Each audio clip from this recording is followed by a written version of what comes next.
2 minute के लिए आंखें बंद करेंगे। हे महान सर्वशक्तिमान परमेश्वर, तू ही महिमा, आदर और स्तुति के योग्य है पिता। हम सब तेरे सामने झुकते हैं क्योंकि आप पवित्र परमेश्वर हैं। आराधना के, स्तुति के, महिमा के, प्रशंसा के योग्य हैं। राज्य तेरा है, पराक्रम तेरा है, महिमा और सामर्थ भी तेरा है, धन भी तेरा, ज्ञान भी तेरा, हम भी तेरे हैं क्योंकि तूने हम सबको अपने पुत्र प्रभु यीशु मसीह के लहू में मोल लिया है। पिता, हम आपका दिल से धन्यवाद करते हैं। यीशु मसीह के नाम से हम आपकी स्तुति करते हैं, आपकी महिमा करते हैं। आज की सारी आराधना स्तुति के गीतों को स्वीकार करने के लिए तेरा धन्यवाद। और प्रभु, जो तेरे भवन के अंदर आया है, दशवांश अर्पण और उठाने के बेटे, उन सबको आप स्वीकार करें, उन्हें पवित्र ठहराएं। तेरे राज्य की बराबर के लिए प्रभु इनका उपयोग होने दे। और प्रभु यीशु, तेरे नाम की महिमा के लिए जिन्होंने जो कुछ भी दिया है पिता, आज उन सब के लिए स्वर्ग के जरों की खोले और उनके जीवन के अंदर मसीह में महिमा के धन के अनुसार आशीषों को आने दे कि किसी के जीवन के अंदर कोई कमी घटी न होने पाए। और आज मैं सबको पिता एज ए पासवान होने के नाते प्रभु आशीषित करता हूँ कि हर एक के टुकड़े, खत्ते, कठौतियाँ आशीषित हो। हर एक के जीवन के अंदर अन्न, जल, तेल के भंडार भरपूर हो, किसी प्रकार की किल्लत या कमी घटी न हो। परंतु जिस तरह से एलिय्याह ने आशीष किया कि जब तक परमेश्वर आकाश से पानी को न बेचे, न तो उस डब्बे से आटा घटेगा, न इस कुप्पी से तेल घटेगा, प्रभु वैसे ही आशीष तेरे लोगों के जीवन के अंदर आने दे। और यीशु मसीह के पवित्र और सामर्थी नाम से तेरी महिमा के लिए तेरे लोगों को तेरे राज्य में किया गया कार्य का प्रतिफल 100 गुना देकर आशीषित कर, 1000 गुना उनके जीवन में बराबर दे। और यीशु मसीह के नाम से आज की गवाही के लिए भी तेरा धन्यवाद। चंगा करने वाला, छुटकारा देने वाला तू है। हम सब बातों में महिमा तुझे देते हैं। तेरे दास के ऊपर अनुग्रह हो, तेरी आत्मा के मस्से और अभिषेक से आशीषित कर। बोलने वाला वो न, लेकिन तेरी आत्मा उसके माध्यम से हम सब के साथ बात करें और तेरे शब्द के द्वारा हमारे जीवन के अंदर आशीष आए, शांति और अनुग्रह भरे और हम विश्वास के अंदर अत्याधिक भरने पाए। हम सब बातों के लिए तेरा धन्यवाद करते हैं प्रभु यीशु मसीह के सामर्थी नाम से, आमीन। आइए एक जोरदार ताली देंगे परमेश्वर के नाम की महिमा के लिए। भाई कुमार तोलानी का हम परमेश्वर की वेदी पर एक बार फिर से स्वागत करते हैं।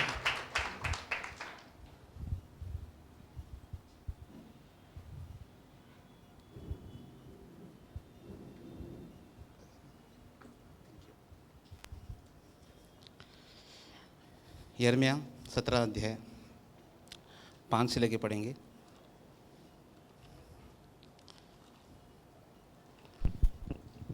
यहोवा यूं कहता है, श्रापित है वह पुरुष जो मनुष्य पर भरोसा रखता है और उसका सहारा लेता है, जिसका मन यहोवा से भटक जाता है। वह निर्जल देश के अधमूए पेड़ के समान होगा और कभी भलाई न देखेगा। वह निर्जल और निर्जन तथा लोनछाई भूमि पर बरसेगा। धन्य है वह पुरुष जो यहोवा पर भरोसा रखता है, जिसने परमेश्वर को अपना आधार माना है। वह उस वृक्ष के समान होगा जो नदी के तीर पर लगा हो और उसकी जड़ जल के पास फैली हो। जब घाम होगा तब उसको न लगेगा, उसके पत्ते हरे रहेंगे और सूखे वर्ष में भी उनके विषय में कुछ चिंता न होगी, क्योंकि वह तब भी फलता रहेगा। 9-10 मन तो सब वस्तुओं से अधिक धोखा देने वाला होता है, उसमें असाध्य रोग लगा है, उसका भेद कौन समझ सकता है। मैं यहोवा मन की खोजता और हृदय को जांचता हूँ, ताकि प्रत्येक जन को उसकी चाल चलन के अनुसार अर्थात उसके कामों का फल दूँ। मनुष्य जीवन की सबसे बड़ी परीक्षाओं में से एक परीक्षा है, विश्वासी जीवन की परीक्षा है कि मनुष्य पे निर्भरता। और यहाँ पर परमेश्वर का वचन हमें हिदायत देता है, सिखाता है कि कदापि हम अपने मसीह जीवन के अंदर किसी भी मनुष्य पर निर्भर न रहें। पौल कहता है, तुम्हारा विश्वास मनुष्य के ज्ञान पर नहीं परंतु परमेश्वर की सामर्थ्य पर निर्भर हो। कदापि अपना मसीह जीवन किसी मनुष्य के भरोसे पर हमें नहीं जीना है, पर यह परीक्षा है, क्योंकि परमेश्वर खुद कहता है, यह मन असाध्य रोगों से भरा हुआ है। जिस वर्ड को मन कहा गया है, इंग्लिश में उसे हार्ट कहा गया है, हृदय कहा गया है। बहुत बार हमारा हृदय न चाहते हुए भी बहुत बार अपने मन में हम सोचते हैं, काश ये मेरी मदद कर दे, काश ये मेरी सहायता कर दे, काश ये मेरे लिए कुछ कर दे। ये तो बहुत कुछ कर सकता है मेरे लिए, ये वो कर सकता है मेरे लिए। ये दिखाता है कि मेरा हृदय परमेश्वर पर निर्भर नहीं है, मनुष्य पर निर्भर है। और परमेश्वर का वचन हमारे पास आता है और कहता है, हमें हिदायत देता है अपने मसीह जीवन के अंदर।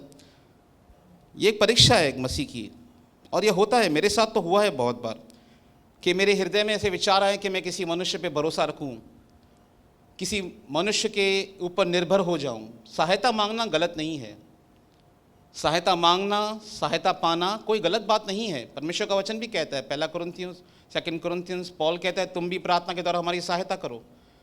सहायता पाना, सहायता करना कोई गलत बात नहीं है, पर किसी व्यक्ति पर अपना मसीह जीवन निर्भर करके जीना ये गलत बात है।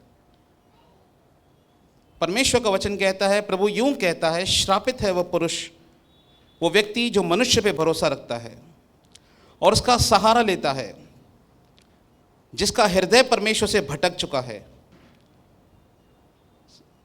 इसका मन नहीं, उसका हृदय परमेश्वर से भटका है। और इब्रानियों का लेखक 3 अध्याय उसके 12वें वचन में कहता है,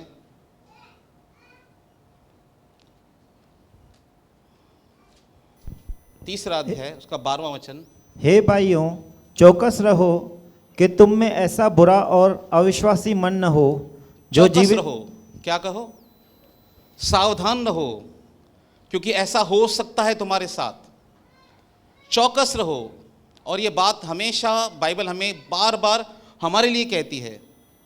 अगर आप व्यवस्था विवरण की पुस्तक पढ़ेंगे तो मूसा बार बार एक बात इजरायलियों को कहता है, यह अत्यंत आवश्यक है कि तुम अपने विषय में चौकस रहो। और नीति वचन का वचन कहता है, परमेश्वर का वचन कहता है, बुद्धिमान अपने चाल चलन की चौकसी खुद करता है।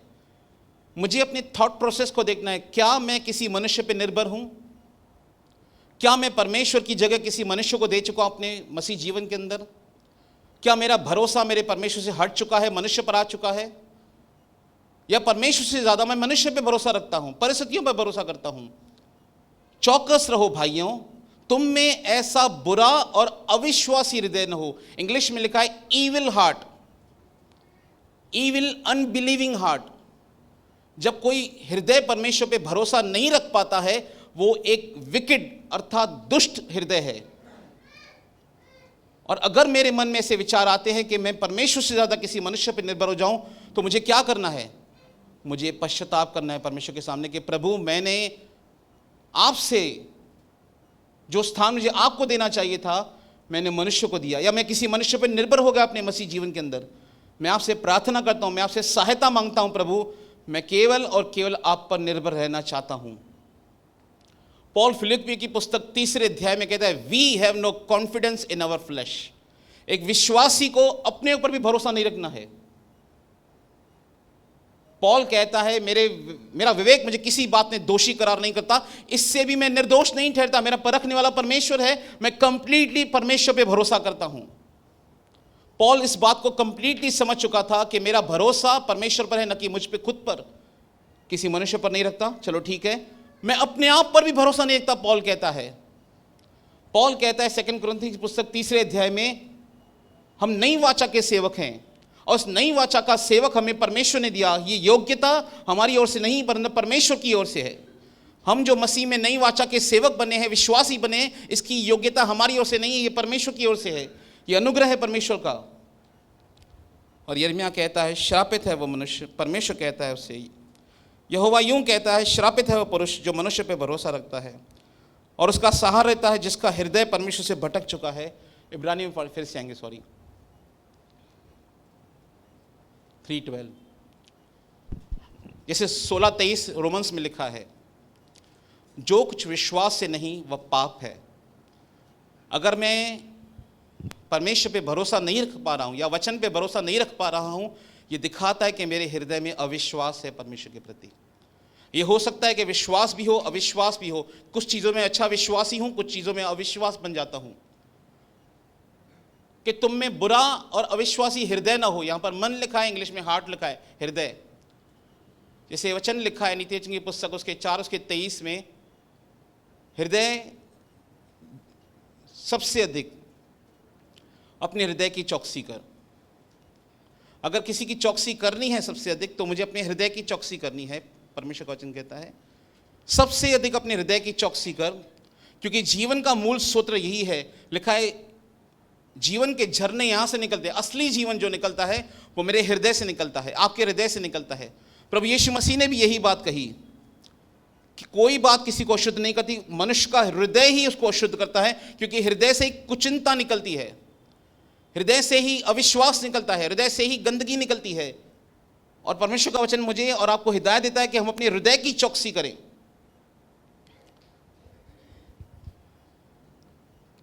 पढ़िए इसको, वचन पढ़िए, चाहते हैं इसको। सबसे अधिक अपने मन की रक्षा कर, अपने हृदय की चौकसी कर, क्योंकि जीवन का मूल स्रोत वही है। हमारे जीवन के जो इश्यूज हैं वो हमारे हार्ट से कनेक्टेड हैं, मेरे और आपके हृदय से कनेक्टेड हैं। जो भी चीज़ें हम आज फेस कर रहे हैं या जिस चीज़ को हम आज देख रहे हैं अपने जीवन के अंदर, कहीं ना कहीं वो हमारे हृदय की बातों को दर्शाता है कि मैं कैसा हूँ। यीशु ने कहा जो कुछ हृदय पर है वो मुंह पर आता है। आपकी ज़बान बताएगी आपके हृदय में क्या है। 3 बार फिर से आएंगे।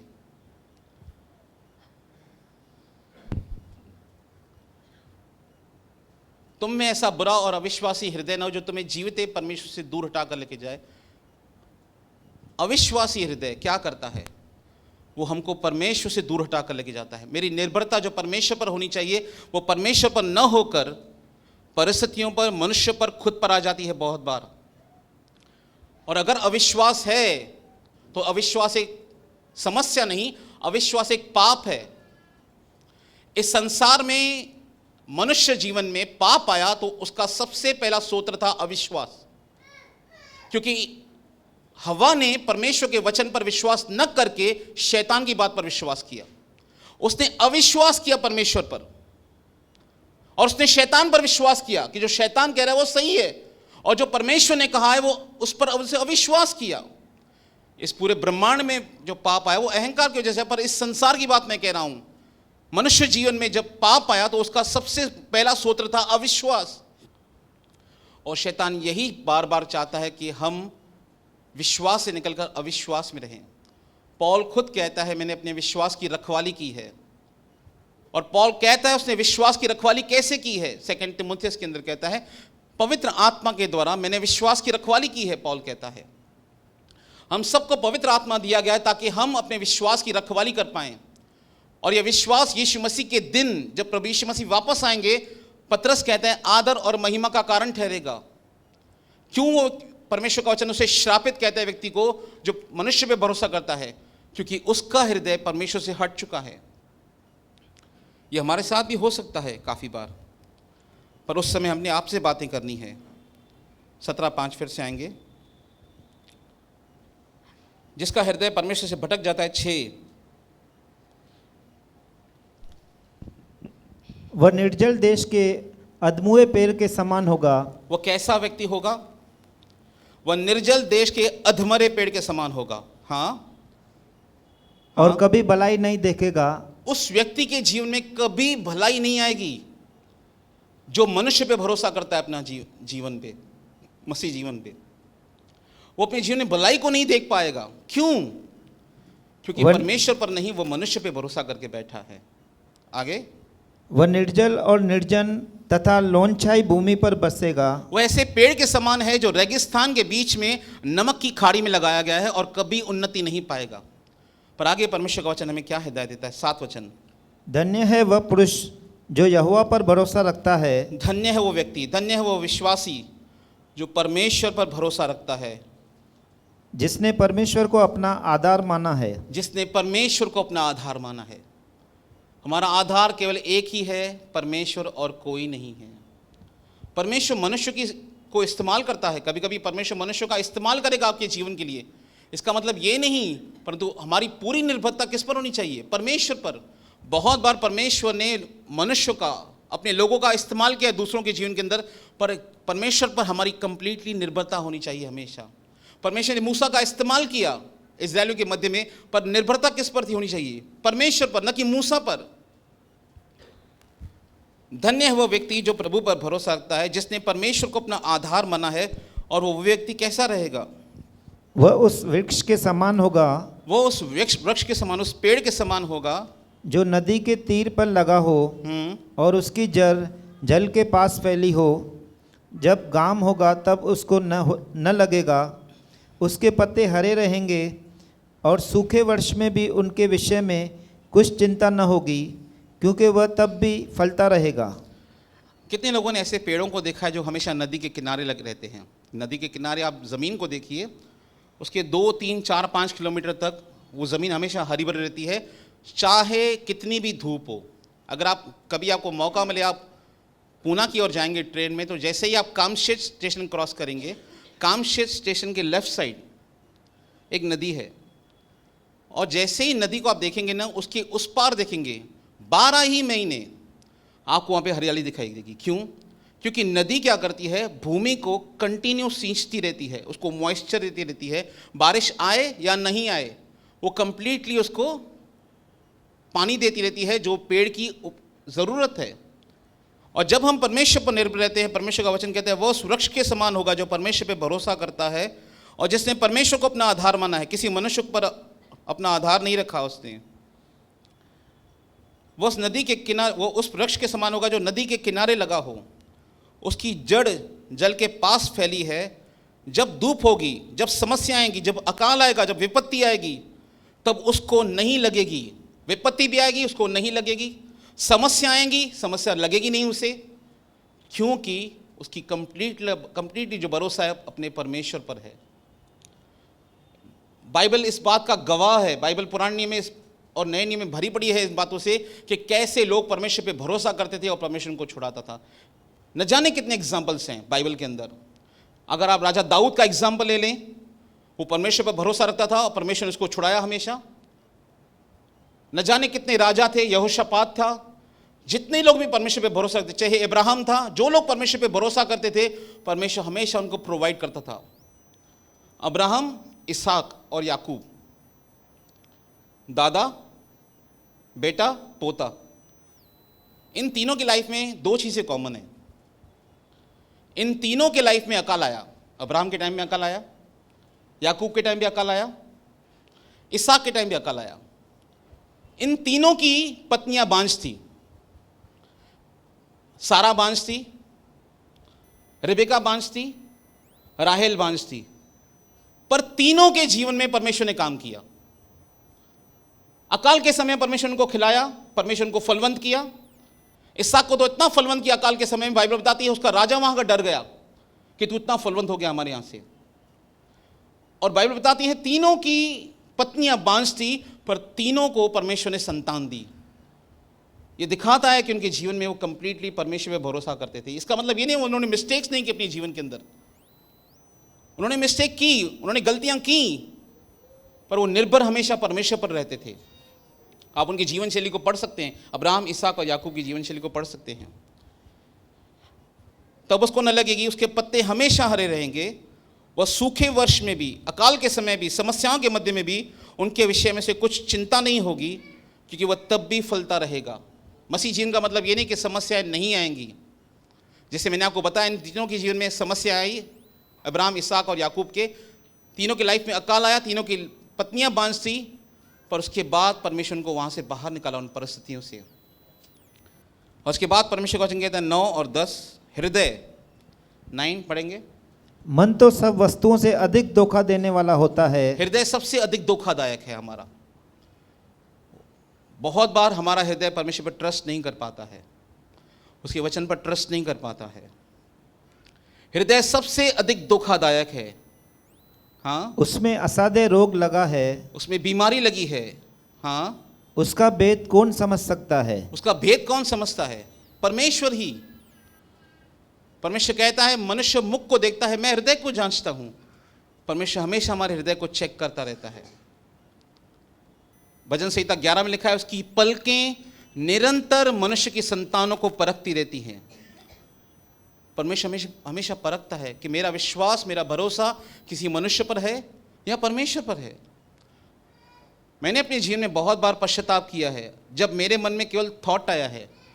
मैं मनुष्य पे भरोसा करके जीवन जीने की बात नहीं कह रहा हूँ, वो कभी कभी गलतियाँ होती हैं, पर केवल थॉट के लिए भी अगर मैंने अपने मन में भरोसा भी रख दिया और मैंने सोचा तो भी मैं परमेश्वर के सामने पश्चाताप करता हूँ, प्रभु से प्रार्थना करता हूँ, प्रभु मुझे क्षमा कर दीजिए कि मैं इन व्यक्तियों पर डिपेंड हो गया अपने जीवन के अंदर। मैं आपसे क्षमा मांगता हूँ, मुझे आप पर निर्भर रहना सिखाइए। मैं अपने अविश्वास के पाप की वजह से आपसे क्षमा मांगता हूँ, मुझे फिर से आपके पीछे चलने में आप सहायता और मदद करें। हृदय सबसे अधिक धोखादायक है और उसमें असाध्य रोग लगा है, उसका भेद कौन समझ सकता है। 10 मैं यहोवा मन की खोजता, मैं परमेश्वर हृदय को खोजता हूँ। परमेश्वर हृदय को चेक करता है हमारे। जब दाऊद सुलेमान को अपनी गद्दी देता है, मैंने आपको हमेशा ये वचन सिखाया है, जब दाऊद सुलेमान को अपनी गद्दी देता है और कहता है, हे मेरे पुत्र, अपने पिता के परमेश्वर का ज्ञान रख, क्योंकि परमेश्वर हृदय के विचारों को परखता है और मन में जो कुछ उत्पन्न होता है उसकी भावनाओं को समझता है। हमको परमेश्वर अच्छी रीति से समझता है, हमारा हृदय कैसा है, हम बाहर से कैसे, हम अंदर से कैसे, परमेश्वर को अच्छी रीति से परखता है, जानता है हमको। मैं परमेश्वर हृदय को जांचता हूं ताकि प्रत्येक जन को उसकी चाल चलन के अनुसार अर्थात उसके कामों का फल दूं। दूसरा इतिहास 16 अध्याय 1 से पढ़ेंगे। यहाँ पर एक विश्वासी है, अच्छा विश्वासी है, पर उसके जीवन में एक समस्या आती है। 1 से लेके पढ़ेंगे 6 तक। आसा राजा है, ये राजा है इज़राइल का, और उसके जीवन में एक समस्या आती है। आसा के राज्य के 36वें वर्ष के इज़राइल के राजा बाशा ने यहूदा पर चढ़ाई की और रामा को इसीलिए दृढ़ किया कि यहूदा के राजा आसा के पास कोई आने जाने न पाए। आसा यहूदा का राजा है, और इज़राइल का राजा बाशा, ये दोनों भाई थे, पर ये दोनों भाई झगड़ते हैं और इज़राइल का राजा बाशा यहूदा के राजा आसा पर अटैक करता है। दूसरा वचन। तब आसा ने यहोवा के भवन और राजभवन के भंडारों में से चांदी सोना निकाल दमिश्कवासी अराम के राजा बेन्हद के पास दूध बेचकर यह कहा। तब आसा ने प्रभु के भवन से जितना सोना चांदी था किसको दिया? उस समय के सीरिया के राजा दमिश्कवासी बेन्हद के पास दिया। सीरिया, हाँ, कि जैसे मेरे तेरे पिता के बीच वैसे ही मेरे तेरे बीच भी वाचा बंधे। वो उससे सहायता मांगता है दूसरे अविश्वासी राजा से कि तू आकर मेरी सहायता कर, मैं तुझे पैसे दूंगा और मेरे साथ वाचा बांध, मेरे साथ शपथ खा, मेरे साथ कसम खा। क्या? देख मैं तेरे पास चांदी सोना बेचता हूँ, मैं तुझे पैसे बेचता हूँ, इसीलिए आ इज़राइल के राजा बादशाह के साथ की अपनी वाचा को तोड़ दे। सीरिया का राजा इज़राइल के राजा के साथ वाचा में था और वो कहता है मैं तुझे सोना चांदी देता हूँ, उसके साथ वाचा तोड़ और मेरे साथ वाचा कर। एक किस्म की वो टैक्स देता है उसको आगे, ताकि वह मुझसे दूर हो, ताकि उसका वो मुझ पे जो अटैक कर रहा है वो मुझसे दूर हो जाए। बेन्हद ने राजा आसा की यह बात मानकर अपने दलों के प्रधानों से इजरायली नगरों पर चराई करवा कर, जिस राजा को उसने पैसे दिए थे, सीरिया के राजा को, उसने उससे पैसे लिए और उसने अटैक किया इजराइल के राजा पर और उसके सारे नगरों को चढ़ाई की। आगे इयोन, दान, आबेल-मेम और नप्ताली के सब भंडार वाले नगरों को जीत लिया। उसने इजराइल के राजा को हराया, सीरिया के राजा ने। आगे यह सुनकर बादशाह ने रामा को दृढ़ करना छोड़ दिया और अपना वह काम बंद करा दिया। बादशाह राजा जो उस पर अटैक कर रहा था आसा पर, उसने अपना काम बंद कर दिया क्योंकि सीरिया ने उस पर अटैक किया था। आगे तब राजा आसा ने पूरे यहूदा देश को साथ लिया और रामा के पत्थरों और लकड़ी को जिनसे बादशाह काम करता था उठा ले गया और उनसे उसने गेवा और मिस्पा को दृढ़ किया। यहाँ पर एक राजा है, दूसरे राजा से बचना चाहता है और तीसरे राजा को इनविटेशन देता है, मैं आपको सोना चांदी दूंगा, मुझे बचाइए आकर। और जब ये वो काम करता है उसको लगता है समस्या टल गई, मुझे उस राजा ने बचा लिया, समस्या टल गई मेरे जीवन से, उसको ऐसा लग रहा था। पर परमेश्वर का वचन उसके पास आता है। 7 से पढ़ेंगे हम 10 तक। उस समय हनानी दर्शी यहूदा के राजा आसा के पास जाकर कहने लगा। एक भविष्यवक्ता उसके पास आता है, आसा के पास, जिसने सहायता मांगी थी, मनुष्य से सहायता मांगी थी। हाँ, तूने जो अपने परमेश्वर यहोवा पर भरोसा नहीं रखा, तूने अपने परमेश्वर पर भरोसा नहीं रखा है, तूने सीरिया के राजा पे भरोसा रखा है, तुझे लगता है सीरिया का राजा तुझे छुड़ा लेगा। तूने अपने परमेश्वर पे भरोसा नहीं रखा जो तुझे बचा सकता है हमेशा। क्या कहता है? तूने अपने परमेश्वर यहोवा पर भरोसा नहीं रखा है, वरन अराम के राजा ही पर भरोसा रखा है। तूने उस अविश्वासी राजा पर भरोसा रखा है, इस कारण अराम के राजा की सेना तेरे हाथ से बच गई है। इसीलिए सीरिया की राजा तेरे हाथ से बच गया है। अर्थात परमेश्वर की यह विल थी कि आसा सीरिया को भी हरा दे। जिस व्यक्ति से वो सहायता पाने वाला था, पा रहा था, सॉरी, परमेश्वर उसको उसके ऊपर जयवंत करने वाला था, पर वो उससे डर गया था, अपने शत्रु से, बादशाह से। आराम की राजा तेरे हाथ से बच गई है। और देखिए प्रभु से क्या कहता है, क्या कुशियों और लूबियों की सेना बड़ी न थी? क्या इथोपिया की सेना और लीबिया की सेना इससे बड़ी नहीं थी? इससे बड़ी सेना से परमेश्वर ने तुझे छुटकारा दिया था जब तुझ पे अटैक हुआ था। जब पास्ट लाइफ में, तेरे लाइफ में समस्याएं आई थी, तब परमेश्वर ने तुझे इससे बाहर निकाला था। पर अब क्या हुआ? अब जब तेरे जीवन में समस्या आ गई है तो तू मनुष्य के सहारा ले रहा है। जब पास्ट लाइफ में परमेश्वर ने तुझे छुटकारा दिया तो आज तुझे क्या हो गया? ये हमेशा हमारे साथ भी हो सकता है। ये केवल आशा के लिए नहीं है, ये एक स्टोरी नहीं है केवल, ये हमारे लिए एक इंस्ट्रक्शन है कि अगर परमेश्वर ने पास्ट लाइफ में मेरी प्रार्थना सुनी है और मुझे समस्याओं से बाहर निकाला है, तो मेरा काम है आज भी मैं परमेश्वर पर ही भरोसा रखूं और उसी से प्रार्थना करूं और उसी पर विश्वास करके मैं आगे बढ़ूं। क्या कुशियों की सेना से अधिक नहीं थी? क्या लूबियों की सेना से अधिक नहीं थी? तो भी तेरे परमेश्वर ने तुझे जयवंत किया था वहां पर। आगे, और क्या उसमें बहुत ही रथ और सवार न थे? बहुत सारे रथ थे, बहुत सारे सवार थे उस समय दुश्मनों के, तो भी तूने यहोवा पर भरोसा रखा था। उस समय तूने परमेश्वर पर भरोसा रखा था। पर आज तू परमेश्वर को भूल गया है। बाइबल हमेशा हमें चिताती है, इब्रानियों की पुस्तक में, तुम उस उपदेश को जो पुत्रों के समान सौंपा गया था भूल गए हो। बहुत बार हम भूल जाते हैं परिस्थिति में आकर परमेश्वर को। सामान्य परिस्थिति में खड़े होकर यहां पर गीत गाना जयवंत करता है परमेश्वर, आसान काम है, आसान काम है। पर विपरीत परिस्थिति में इस बात को याद करना कि परमेश्वर मेरे साथ है और मैं जयवंत बनूंगा, यह महत्वपूर्ण है। सामान्य परिस्थिति में गीत गाना, सामान्य परिस्थिति में वचन को प्रचार करना भी बहुत आसान है। विपरीत परिस्थितियों में जब समस्याएं सामने हो, उस समय भी अपने परमेश्वर पर भरोसा रखना, यह महत्वपूर्ण बात है। जब शद्रक, मेशक, अबेदनगो को नबूकदनेस्सर आग की ज्वाला में डालने की कोशिश करता है, डालने के लिए बोलता है, और वो क्या कहते हैं?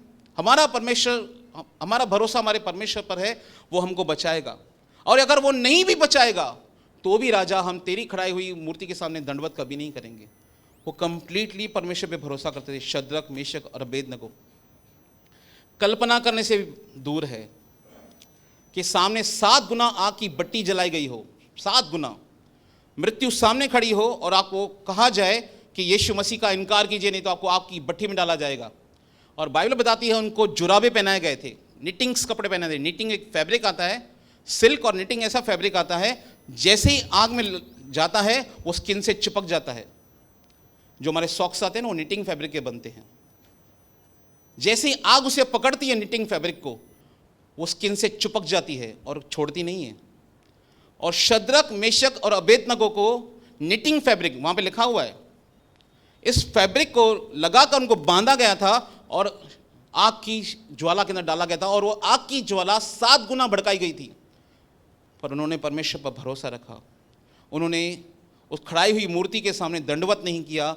और परमेश्वर का वचन कहता है परमेश्वर ने शद्रक, मेशक और अबेदनगो को उस ज्वाला से बचाया, क्योंकि वो परमेश्वर पे भरोसा करते थे।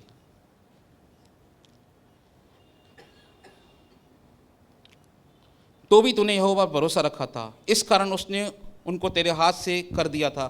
तेरे पास्ट में शत्रुओं को तो परमेश्वर ने हराया था। 9 वचन बहुत ही महत्वपूर्ण वचन है। पुराने नियम का सबसे महत्वपूर्ण वचन में से एक वचन है, दूसरा इतिहास 16:9। ये आपको भूलना नहीं चाहिए कभी भी। देख, यहोवा की दृष्टि सारी पृथ्वी पर इसीलिए फिरती रहती है कि जिनका मन उसकी ओर निष्कपट रहता है, उनकी सहायता में वह अपना सामर्थ्य दिखाए। तूने यह काम मूर्खता से किया है, इसीलिए अब से तू लड़ाइयों में फंसा रहेगा।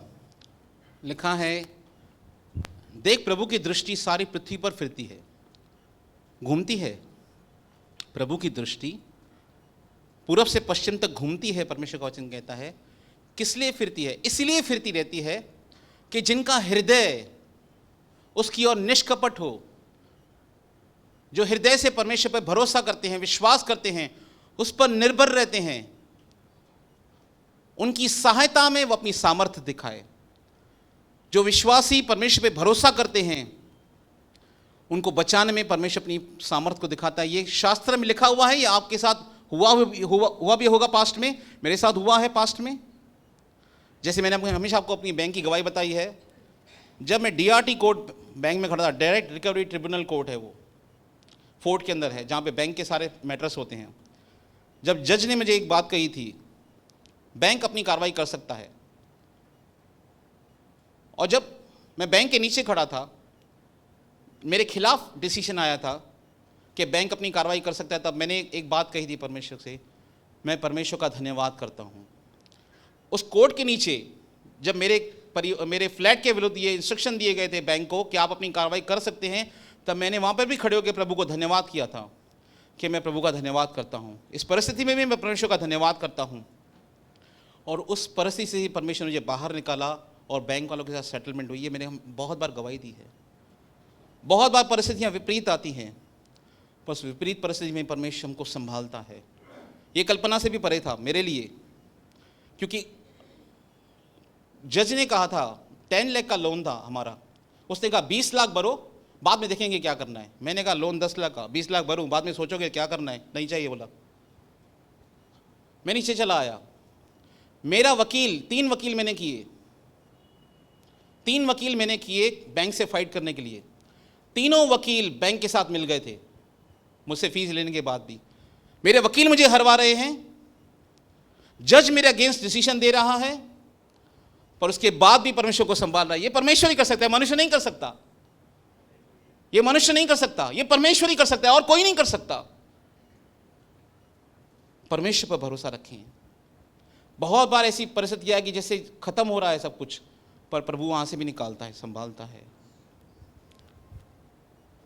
देख, प्रभु की दृष्टि सारी पृथ्वी पर इसलिए फिरती है जिसका हृदय उसकी ओर निष्कपट हो, उनकी सहायता में वो अपनी सामर्थ्य दिखाया। तूने काम मूर्खता से किया है।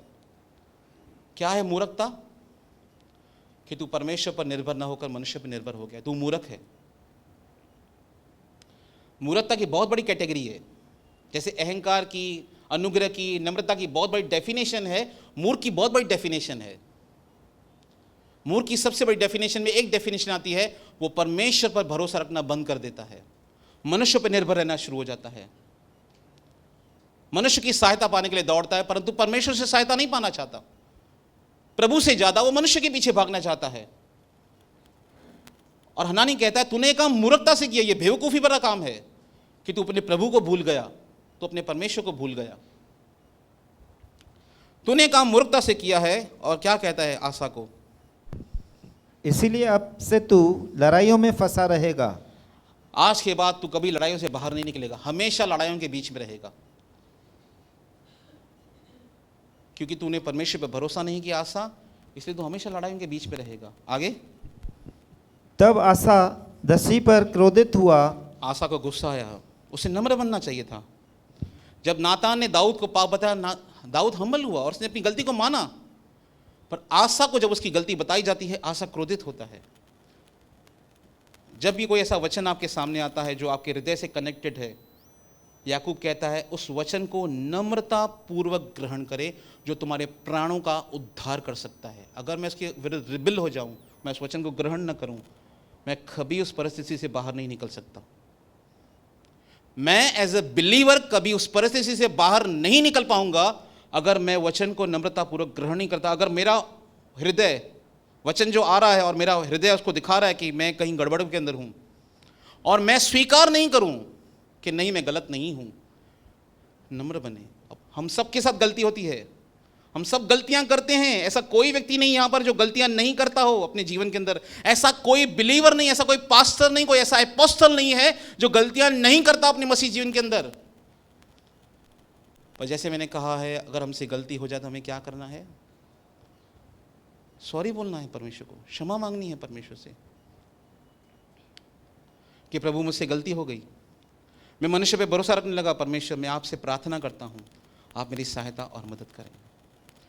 शाऊल शमूएल पर इतना निर्भर था अपने मसीह जीवन के अंदर कि जब वो मर जाता है उसकी आत्मा को बुलाता है, जादू टोना करने वाले के पास चला जाता है।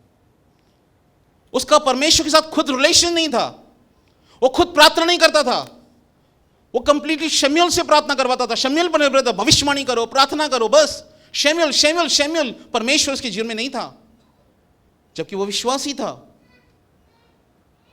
परमेश्वर पर भरोसा रखें, प्रार्थना परमेश्वर से करें। जब पतरस डूबने लगा पानी के अंदर, उसने यीशु मसीह को क्या कहा? ऐसे लिखा, प्रिय प्रभु जी, मैं अब डूबने जा रहा हूं, कृपया मेरी सहायता करें। हे प्रभु मुझे बचा। कितनी प्रार्थना? 3 शब्द, प्रभु मुझे बचा, कंप्लीट लिखा। यीशु ने हाथ बढ़ाकर उसे बचाया और क्या कहा? हे अल्पविश्वासी, तूने संदेह क्यों किया? तू तो अच्छा चल रहा था विश्वास में, तू डरने क्यों लगा? लिखा है पतरस आंधी को देखकर घबरा गया।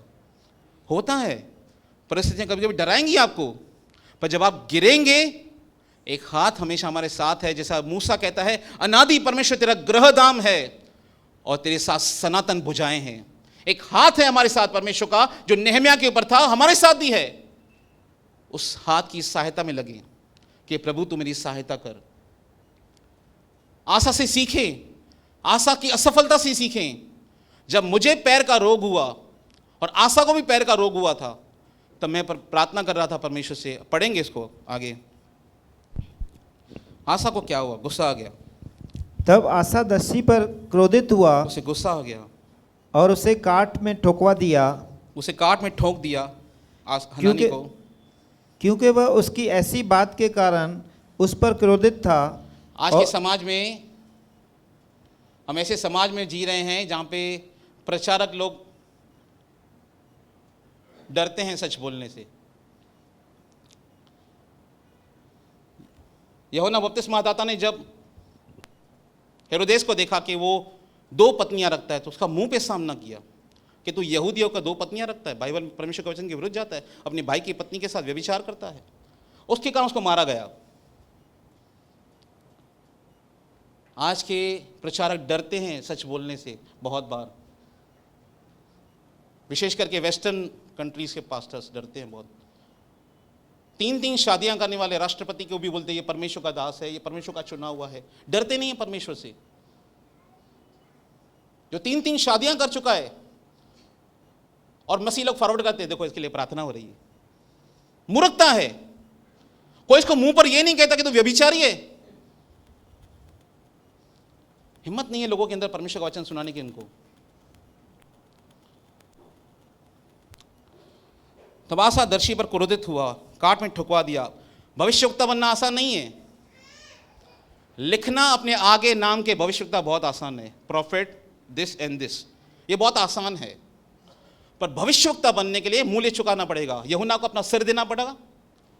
यिजकेल जब उसकी पत्नी मरी, परमेश्वर ने उससे कहा तेरी पत्नी आज मरने वाली है, तेरी प्राण प्रिय पत्नी मरने वाली है आज, पर तू उसके लिए रोएगा नहीं।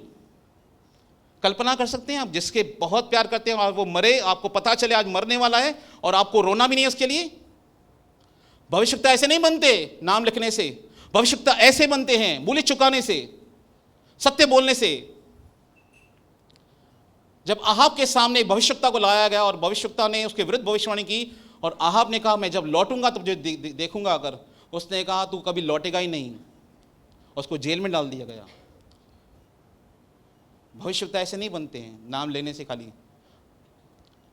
भविष्यवक्ता बनने के लिए मूल्य चुकाना पड़ता है, सच बोलना पड़ता है, और बहुत बार सच लोगों को पसंद नहीं आता है क्योंकि उनकी निर्भरता मनुष्य पर है, अपने आप पर है, वचन पर नहीं है। तब आसा क्रोधित हुआ राजा पर, और उसी समय से आसा प्रजा के कुछ लोगों को पीसने भी लगा। वो अत्याचार करने लगा अपनी प्रजा के ऊपर। और आगे क्या होता है देखिए आसा के साथ क्या होता है। आदि से लेकर अंत तक आसा के काम यहूदा और इज़राइल के राजाओं के वृत्तांत में लिखे हैं। आदि से लेकर अंत तक आसा के काम यहूदा इज़राइल के राजाओं के वृत्तांत में लिखा है। उसके बारे में सब कुछ लिखा हुआ है, राजा की पुस्तक में भी लिखा है। अपने राज्य के 29वें वर्ष में 39वें वर्ष में उसके राज्य के 39वें वर्ष में आसा को पांव का रोग हुआ उसे पैर की बीमारी हुई कोई, और वह रोग अत्यंत बढ़ गया। वो बहुत बीमार पड़ गया उस समय। तो भी उसने रोगी होकर जब वो बीमार पड़ा, यहोवा की नहीं परमेश्वर की नहीं, वेदों ही की शरण ली। परमेश्वर के पास जाना भी नहीं चाहा उसने, प्रार्थना करना भी नहीं चाहा उसने। किसकी शरण ली? डॉक्टर्स पे निर्भर हो गया। क्या डॉक्टर किसे मेडिसिन लेना गलत है? नहीं, पर डॉक्टरों पर निर्भर होकर जीवन जीना यह गलत है। क्योंकि एक्सट्रीम लेवल पर डॉक्टर भी आपको यह कहेगा मैं कुछ नहीं कर सकता। बहुत बार हमने सही सुना है डॉक्टर्स का, क्योंकि डॉक्टर ह्यूमन लिमिटेशंस के अंदर हैं। डॉक्टर परमेश्वर नहीं है। वो अपना दी बेस्ट करना चाहते हैं, मरीज को बचाना चाहते हैं, पर उनकी योग्यता ही नहीं है। डॉक्टर किसी को जीवन नहीं दे सकता, डॉक्टर किसी को मेडिसिन दे सकता है, पर जीवन देने वाला परमेश्वर है। और जब आसा को पैर का रोग हुआ, जैसे मुझे भी हुआ था, जब मुझे पैर का रोग हुआ, जब मुझे वेरिकोस वेन हुए थे, मुझे जख्म नहीं बढ़ रहे थे, तो मुझे ये वचन अच्छी तरह याद था। मैंने भी डॉक्टर के पास गया। मैं ये नहीं कहता कि डॉक्टर के पास मैं नहीं गया, पर मैं परमेश्वर से प्रार्थना करता था, प्रभु मैं आसा के समान नहीं बनना चाहता, मैं आप पर निर्भर होना चाहता हूं। प्रभु मैं आप पर विश्वास करना चाहता हूं। मैं आपसे प्रार्थना करता हूं मुझे चंगाई में चलने में आप सहायता और मदद करें। और आसा कभी अपने आगे बढ़ेंगे। निदान आसा अपने राज्य के 41वें वर्ष में मर के अपने पुरखाओं के साथ सो गया। वो कभी ठीक नहीं हो पाया अपनी ज़िंदगी में, बीमारी से बाहर नहीं निकल पाया अपनी ज़िंदगी में, वो लड़ाइयों से नहीं निकल पाया, वो बीमारी से बाहर नहीं निकल पाया। समस्या क्या थी?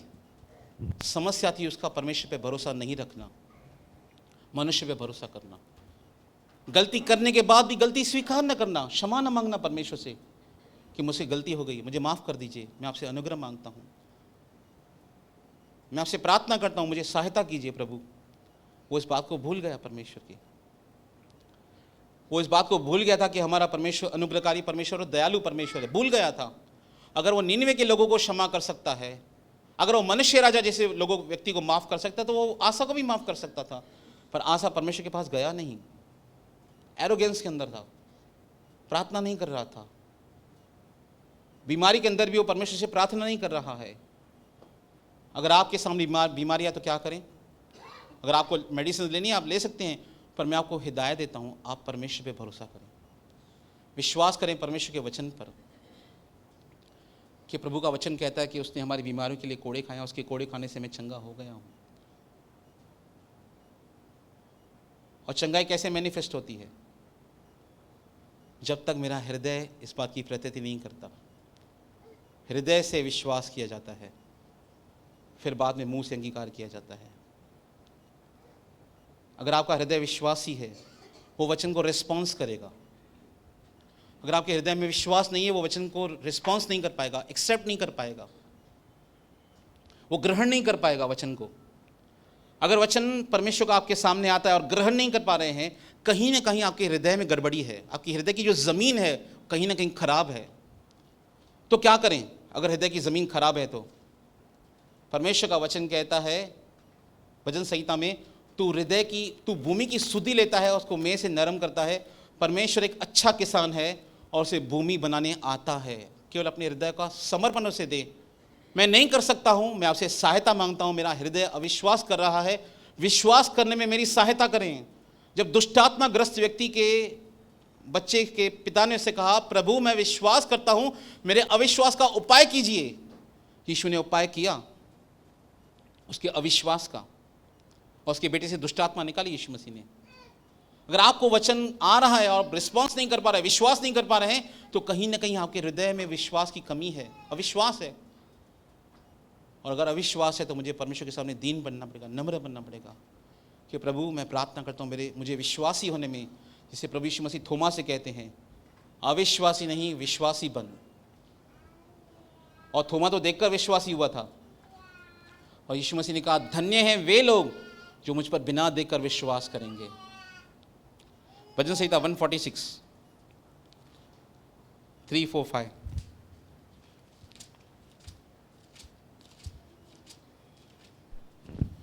तुम प्रधानों पर भरोसा न रखना, तुम किसी ऊंचे पद वाले व्यक्ति पर कभी भरोसा मत करना, परमेश्वर का वचन कहता है। न किसी आदमी पर न किसी आदमी पर भरोसा करना, क्योंकि उसमें उद्धार करने की भी शक्ति नहीं, उसमें उद्धार करने की, उसे छुटकारा देने की शक्ति नहीं है मनुष्य के अंदर। आगे, उसका भी प्राण निकलेगा, उसका भी प्राण निकलेगा, वह भी मिट्टी में मिल जाएगा, वह मिट्टी में मिल जाएगा। उसी दिन उसकी सब कल्पनाएं नाश हो जाएगी। मैं आपको अपने जीवन की सबसे एक बात बताता हूँ जो मेरी समस्या थी। एक डॉक्टर थे डोंबिवली के अंदर, जिन पे मैं बार बार उनके पास जाता था अपने चेकअप कराने के लिए। तो मेरे मन में एक थॉट आता, अगर ये डॉक्टर मर गया तो मैं कौन से डॉक्टर को दिखाऊं? सच में, जब मैं डिप्रेशन के दौर में था, ये बात सच्ची बताता हूँ आपको, ये डॉक्टर अगर मर गया तो मैं कौन सा डॉक्टर ढूंढूंगा? ये बहुत अच्छा डॉक्टर है, ये मेरी बात को समझता है। अगर ये मर गया तो मुझे कौन देखेगा बाद में? पर वो मेरा डिप्रेशन का दौर था, मैं अविश्वास और भय के अंदर आ चुका था। परमेश्वर का वचन कहता है, क्योंकि उसका भी प्राण निकलेगा। जिस आदमी पर हमने भरोसा रखा है उसका भी प्राण निकलेगा, वह भी मिट्टी में मिल जाएगा, और उसी दिन उसकी सारी कल्पनाएं नष्ट हो जाएंगी जिस पे हमने भरोसा रखा है। शायद कभी एक दिन वो भी खत्म होगा। उसके बाद क्या ही धन्य वह है जिसका सहायक याकूब का ईश्वर है। क्या ही धन्य है वह व्यक्ति जिसका सहायता परमेश्वर है, जो परमेश्वर से सहायता पाने के लिए निरंतर लगा रहता है। क्या ही धन्य है वह व्यक्ति जिसका सहायक याकूब का परमेश्वर है। और हमारा सहायक कौन है? याकूब का परमेश्वर। पुराने नियम के विश्वासियों के अंदर यह प्रिविलेज नहीं था, परमेश्वर उनकी सहायता करता था, पर यीशु मसीह ने कहा मैं तुम्हें एक सहायक दूंगा, वह पवित्र आत्मा, वह सदैव तुम्हारे साथ रहेगा। परमेश्वर उनकी सहायता उनके साथ रहकर करता था, परमेश्वर हमारी सहायता हमारे अंदर रहकर करता है। इसलिए जॉन कहता है, greater is he who is in me than who is in this world. जो मेरे अंदर है वो उससे अधिक शक्तिशाली है जो बाहर है। वो सहायक अब बाहर नहीं, वो सहायक अब अंदर आ चुका है। यीशु ने कहा मैं तुम्हें अनाथ नहीं छोड़ूंगा, देखो मैं तुम्हारे पास आता हूं। हम अनाथ नहीं है संसार में, हमारा परमेश्वर हमारे साथ है। भले वो दिखता नहीं है पर हमेशा उसके कार्य दिखाई देते हैं हमारे साथ। जिसका भरोसा अपने परमेश्वर यहोवा पर है वो धन्य व्यक्ति है। धन्य व्यक्ति का मतलब समझते हैं क्या? आशीषित, खुश, आत्मिक रीति से फ्रूटफुल व्यक्ति है वो धन्य व्यक्ति, जिसका भरोसा उसके परमेश्वर पर है। लास्ट वचन पढ़ेंगे हम, प्रेरितों के काम 4 अध्याय 18 से लेकर 31 तक पढ़ेंगे।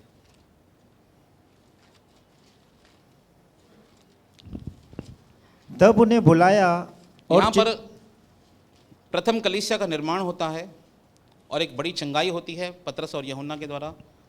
और वहाँ के पुरनिये जो याजक थे जिन्होंने यीशु मसीह को मारा था, वे सुन रहे थे कि यीशु के नाम से ये चमत्कार कर रहे हैं, तो पतरस और यूहन्ना को बुलाकर धमकी देते हैं, मारते हैं पहले उनको। तब उन्हें बुलाया और चितौनी देकर यह कहा कि यीशु के नाम से कुछ भी न बोलना और न सिखलाना। 17 से पढ़िए ब्रदर।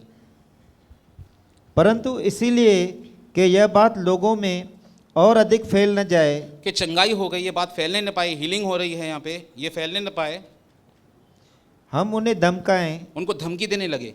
किसको? यूहन्ना और पतरस को धमकी देने लगे। क्या कहने लगे? धमकी देने लगे कि यीशु के नाम से प्रार्थना नहीं करना, यीशु के नाम से बातें नहीं करना, यीशु का नाम किसी को बताना मत।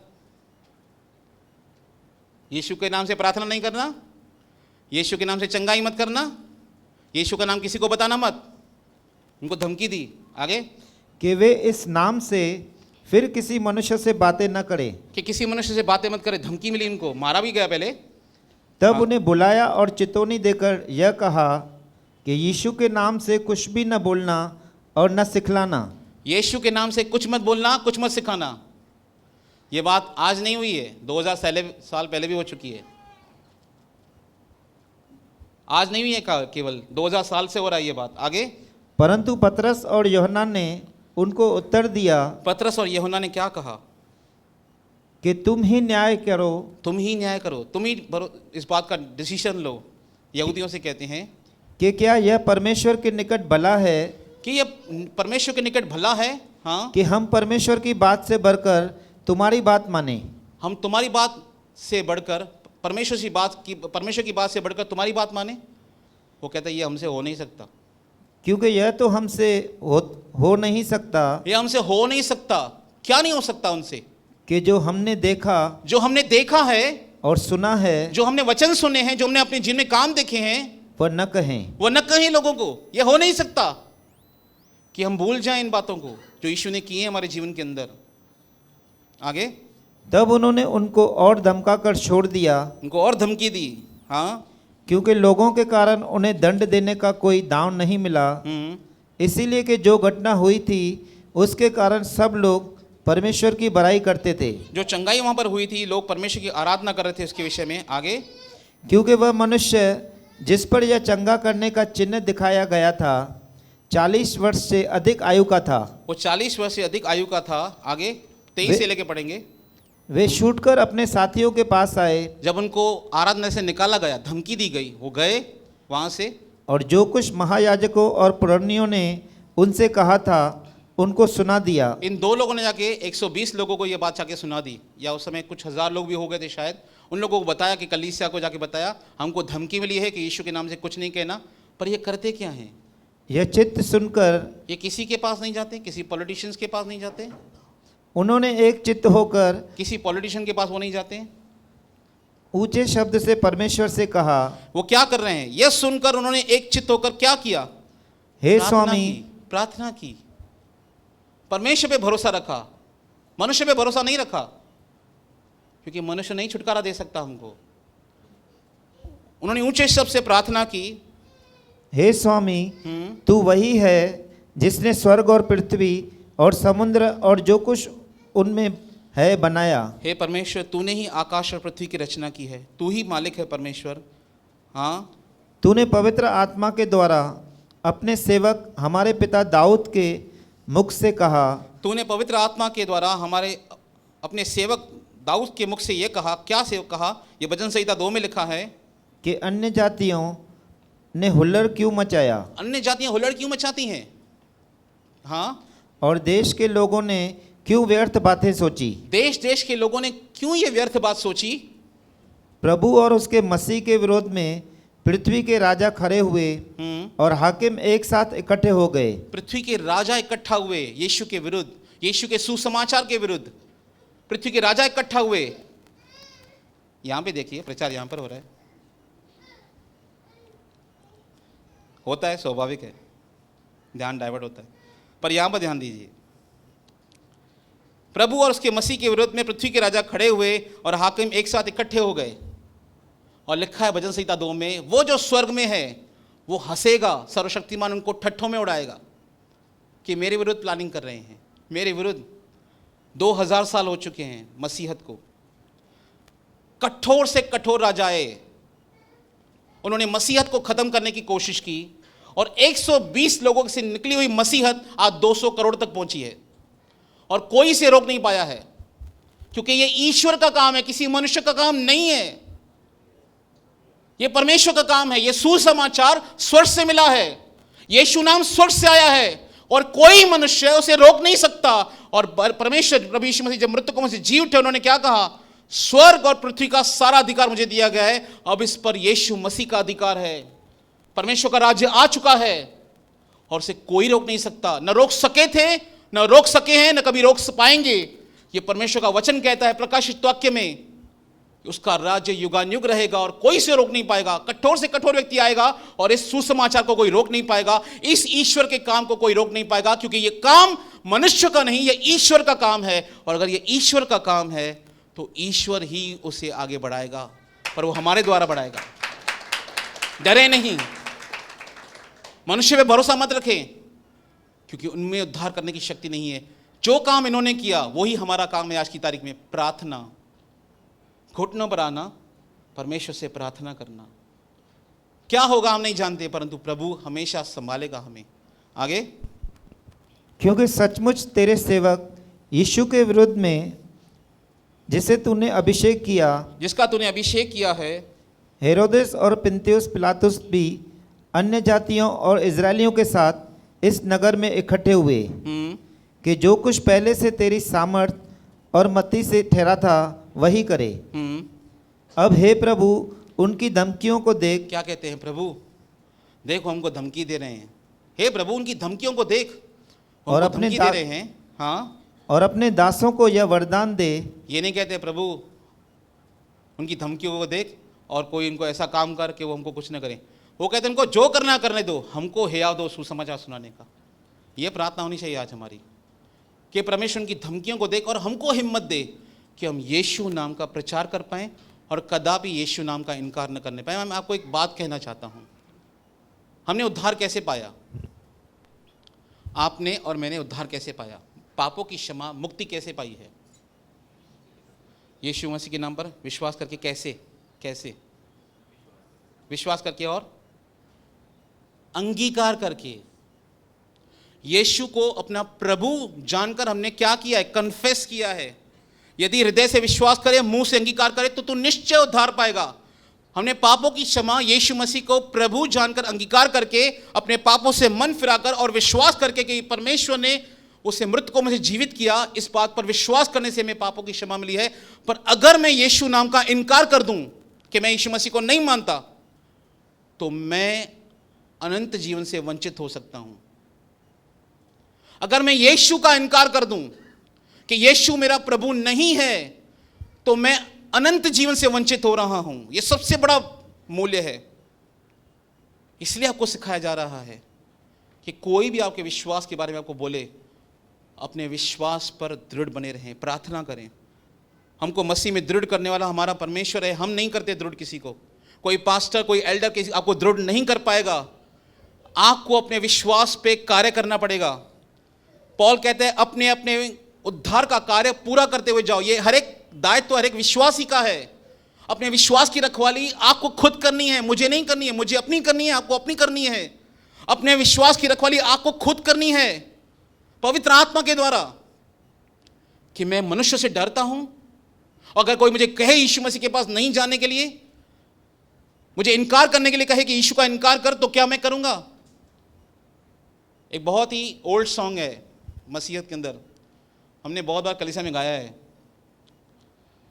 आई have decided to follow Jesus, no turning back. सुना है ये गीत? ये आसाम में लिखा गया गीत है। एक मिशनरी था जो आसाम में आया था। आप यूट्यूब पे जाके सर्च कर सकते हैं, गूगल पे सर्च कर सकते हैं। और उस मिशनरी ने आकर यीशु मसीह के बारे में लोगों को, कबीले के लोगों को, अनपढ़ गंवारों को यीशु के बारे में बताया। एक परिवार विश्वासी बना और कबीले के सरदार ने कहा उस फैमिली से, अगर यीशु का इनकार नहीं करेगा तो तेरे बच्चे को मार दूंगा।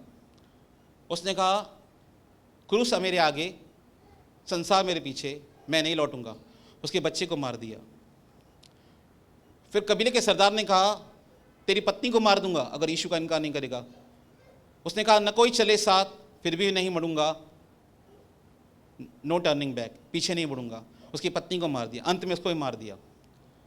उसके इतने बड़े विश्वास को देखकर उस सारे कबीले ने विश्वास किया। वो सरदार भी जिसने उसको मरवाया था वो भी विश्वासी बन गया। उसने यीशु का इनकार नहीं किया, क्योंकि वो जानता था यीशु का इनकार करना उद्धार से वंचित होना है। यीशु मसीह का इनकार करना उद्धार से वंचित होना है। यीशु मसीह का इनकार करना अनंत नरक में जाना है। यीशु मसीह का स्वीकार करना अनंत जीवन को जाना है। उन्होंने कहा परमेश्वर उनकी धमकियों को देख और हमको हिम्मत दे कि तेरा नाम बड़े हियाव से सुना सकें और तू चमत्कार कर हमारे मध्य में। तू हमारे सामने चिन्ह कर प्रभु यीशु के नाम से, ताकि ये लोग देखें परमेश्वर कि तू हमारे साथ मिलकर काम करता है। आगे, और चंगा करने के लिए तू अपना हाथ बढ़ा, चंगाई देने के लिए परमेश्वर तू अपना हाथ बढ़ा कि चिन्ह और अद्भुत काम तेरे पवित्र सेवक यीशु के नाम से किए जाएं। कि प्रभु यीशु मसीह के नाम से बीमार चंगे किए जाएं। प्रभु तू अपना हाथ बढ़ा प्रभु चंगाई के लिए। जब वे प्रार्थना कर चुके, जब वे प्रार्थना कर रहे थे परमेश्वर से सहायता पाने के लिए, तो वह स्थान जहाँ वे इकट्ठे थे हिल गया। जो वो स्थान था वो पवित्र आत्मा से इतना भर गए थे, वो कंप्लीटली हिल गया था। जैसे पौलुस और सीलास की जेल हिल गई थी, वो स्थान हिल गया था, क्योंकि परमेश्वर उस वहाँ पर उतर कर आया था। पवित्र आत्मा से वो भर गया। आगे, और वे सब पवित्र आत्मा से परिपूर्ण हो गए। वे सब पवित्र आत्मा से परिपूर्ण हो गए। प्रार्थना में निरंतर बने रहें, सहायता परमेश्वर से मांगे, भरोसा परमेश्वर पर रखें, मनुष्य पर नहीं। परमेश्वर का वचन कहता है धन्य है वो व्यक्ति जो परमेश्वर पे भरोसा रखता है। अपना विश्वास, अपना भरोसा परमेश्वर पर रखें। अगर हमसे गलती हुई है तो क्षमा मांगे, प्रभु क्षमा कर देगा आपको। लिखा है वो उद्धारता से बुद्धि देता है और एक्सक्यूज़ नहीं देता परमेश्वर। हम इंसान की माफ़ी जानते हैं कैसी होती है, तो कि चय में न कजें वरी कहे ये काम, और 2 साल के बाद भी उसको याद आएगी नहीं बात वही जो तो कि चय न 2 साल में ये काम न करें, वही तो कहे न 2 साल में ये काम। वो आपको रियलाइज़ करेगा तूने गलतियाँ की हैं बहुत सारी, पर ईश्वर ऐसा नहीं है। ईश्वर माफ़ कर देता है तो भूल जाता है, और वो कहता है मैंने तेरे पापों को समुद्र के अंदर डाल दिया है और कोई से बाहर नहीं निकाल सकता। वो आपको क्षमा करेगा, आपसे एक्सक्यूज़ नहीं मांगेगा, क्षमा कर देगा और आपको नए रास्ते से चलाएगा। विश्वास कीजिए परमेश्वर पर। अगर आपका हृदय विश्वास नहीं कर पा रहा है, प्रार्थना करें। हमें प्रार्थना करनी है इस समय। हालेलुया। प्रभु आपको आशीष करें।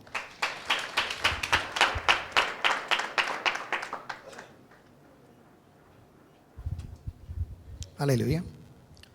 इससे पहले हम प्रार्थना सत्र में आगे बढ़ें, 1-2 अनाउंसमेंट।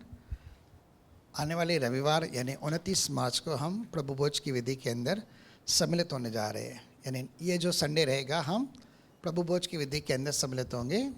और आने वाली अप्रैल महीने के अंदर 3 तारीख गुड फ्राइडे का दिन है और 5 तारीख संडे रिजरेक्शन डे है।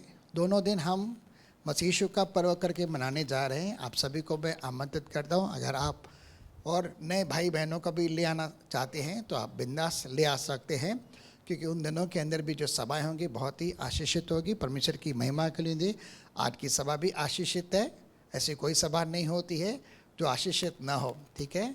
तो तीनों अनाउंसमेंट है, तीनों दिन के लिए। 29 संडे है, 3 फ्राइडे है और 5 भी संडे है, और तीनों सभाओं के अंदर हम परमेश्वर की महिमा करेंगे, ठीक है। चलिए आंखें बंद करते हैं और थोड़ी देर के लिए अपने आप को देखते हैं। क्या हमने कभी मनुष्य को अपना आधार माना है? क्या हमने कभी उसी पर भरोसा किया है या उसे सहायता की मांग की है, जबकि परमेश्वर हमारा बहुत शीघ्रता से हमारी सहायता करने के लिए तैयार रहता है। बाइबल में लिखा है, शीघ्र सहायता करने वाला परमेश्वर। अगर हम संकट में पड़े हैं, दुख में हैं, तकलीफ में हैं, पीड़ा में हैं, परेशानी में हैं, चिंता में हैं, कर्ज में है, मुद्दई है, कोर्ट कचहरी का केस है, दुश्मन सामने खड़े हैं, अगर हम परमेश्वर को पुकारते हैं उस समय शायद कोई पास्टर ना आए आपकी मदद करने के लिए, कोई वहाँ पर सुन न सके, लेकिन परमेश्वर की आंखें आप पर लगी हैं। और समय पर भी अगर आप परमेश्वर को पुकारते हैं, वो आपकी सहायता कर सकता है, वो आपको संकट से बचा सकता है, क्योंकि वह सर्वशक्तिमान परमेश्वर है। क्या ही धन्य है वह मनुष्य जिसका भरोसा परमेश्वर पर है, वह उसकी सहायता करता है। पवित्र पिता परमेश्वर, मसीह के महान और सामर्थी नाम से कई बार हमारे जीवनों के अंदर ऐसी हालात आते हैं, ऐसी स्थिति परिस्थिति आते हैं कि डर और चिंता के कारण कई बार प्रभु हम मनुष्य के ऊपर निर्भर हो जाते हैं। और ये प्रभु स्वाभाविक बातें हैं, क्योंकि हम यहाँ वहाँ ताकते हैं, यहाँ वहाँ ढूंढान करते हैं। जैसे यशायाह की पुस्तक 42:10 के अंदर लिखा है कि हमें यहाँ वहाँ ताकना नहीं है, तू अपने धर्ममय दाहिने हाथ से हमारी सहायता करता है, हमें दृढ़ करता है। हम प्रार्थना करते हैं कि पिता हर दिन, हर समय, हर पल प्रभु हम आप ही के ऊपर निर्भर हैं, आप ही पर विश्वास रखें, आप ही पर भरोसा रखें, क्योंकि आप न हमें कभी छोड़ते हैं, न आप हमें कभी त्यागते हैं। और धर्मी की दुहाई को सुनकर सर्वदा आप सहायता करते हैं। यहाँ तक कि दाऊद के सामने कई बार दुश्मन आए, यहोशापात के सामने दुश्मन आए, परंतु उन बड़े से बड़े दुश्मनों से भी आपने उन्हें छुटकारा दिया। तो पिता हमारे जीवनों के अंदर जो कुछ भी समय स्थिति परिस्थिति है या भविष्य के अंदर भी आने वाली है, हम सर्वदा आप पर विश्वास और भरोसा करते रहें। और जब कभी हमने मनुष्य पर भरोसा रखा, हम उस पाप के लिए भी आपसे क्षमा की मांग करते हैं, उसके कारण हमारे जीवन के अंदर श्राप ना आए। और ऐसा न हो कि हम अपने जीवन में भलाई न देखें, परंतु प्रार्थना करते हैं कि उस पाप और श्राप के बंधन से हमें तेरे पुत्र भविष्य के लहू में मोल लेकर आज़ाद कर। लेकिन आज से हमारा विश्वास, हमारा भरोसा परमेश्वर आप पर है, आपके पुत्र भविष्य मसीह पर है, आपकी सामर्थ पर है, किसी मनुष्य पर नहीं है, क्योंकि आप याकूब के परमेश्वर हैं पिता। और हमारे लिए अपनी दोनों भुजाएं, सनातन भुजाएं सहायता के लिए हमारे लिए खोले हुए हैं। हम धन्यवाद करते हैं। और संसार के अंदर जो आपने हमें सबसे बड़ा सहायक दिया है, अर्थात पवित्र आत्मा, जिसके आने से हमें सामर्थ मिलती है, उसके द्वारा तो हम शैतान की सारी सेनाओं के खिलाफ झंडा खड़ा कर सकते हैं। हम दिल से धन्यवाद करते हैं उस पवित्र आत्मा के लिए। अब हम मनुष्य पर नहीं, तुझ पर भरोसा करेंगे और हमें इस पाप से, हमें इस श्राप के बंधन से तोड़कर आज़ाद करते हुए तेरे लहू में स्वतंत्र कर पिता, और हमें आशीषित कर और निरंतर हमें तुझ पर भरोसा करना सिखा। हम सब बातों के लिए तेरा धन्यवाद करते हैं। सारा आदर और महिमा तुझे देते हैं प्रभु यीशु मसीह के पवित्र और सामर्थी नाम से। पिता परमेश्वर का प्रेम, प्रभु यीशु मसीह का अनुग्रह और पवित्र आत्मा की सहभागिता अब से लेकर सर्वदा तक, जब तक मसीह यीशु बादलों पर आए, हम तमाम भाइयों और बहनों के संग बनी रहे और बढ़ती रहे। सारे भाई बहन बोलेंगे बोल प्रभु यीशु मसीह की। परमेश्वर आप सबको आशीष करे, अनुग्रह शांति से भरे। भाई लोग भाइयों से, बहनें बहनों से हाथ मिलाकर प्रेज़ द लॉर्ड कर सकते हैं। प्रभु आपको बहुत बहुत आशीष करे।